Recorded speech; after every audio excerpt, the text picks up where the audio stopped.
For the straight arm pull down, before you want to do anything, make sure your shoulders are back and down so the shoulder blades are in place, and we want the lats to be turned on. When you go to grab the band, you want to grab either on the outsides of the bands or face down. If you're doing this to prep for deadlifts, I would do it based on whatever kind of deadlift you're doing. If you're using a barbell, have your hands like this. If you're using a trap bar, hands like this. Your hands should be a little bit wider than hip width. So for me, that's about this wide. I'm gonna get my shoulders back and down. Make sure my core is tight, so I'm locking my core down or locking those ribs down. I have enough of a hip tuck to make sure those lower abs are turned on. Then I'm gonna get into position by getting some decent tension, about a 45, maybe 40-degree angle in the band from the wall. As I do a little hip hinge, a little bit of a knee bend, I'm gonna still think twist to ground so my glutes are fully engaged. I'll get those arms straight, double check those shoulders are still in place, head in line with your shoulders and hips, and then pull the band back as far as I can, keeping those shoulders down.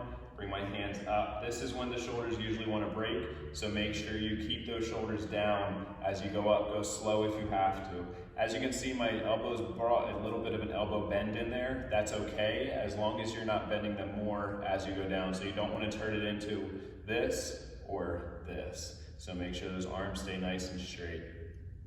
The other thing I'm watching out for is as my band comes up, I don't want to open up those ribs. So make sure those ribs stay locked down.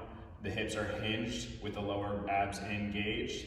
And as you come up, keep those ribs locked down. The other thing that might happen as those hands come up is the shoulders are going to want to rise up. If you feel this happen, bring them back and down. And then at the bottom especially, make sure those lats are engaged, readjust everything, and then continue.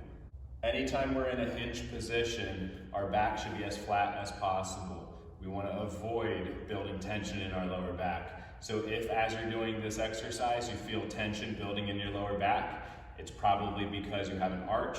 Bring the abs into the game a little bit more by just doing a tiny bit of a hip tuck to get the core locked in and bring those ribs down, or one or the other based on whatever is lost in your position. Use the mirror as much as you possibly can, especially if you have a side mirror. And anytime you hear me say hip tuck in the middle of a hip hinge position, I don't want to see this happen.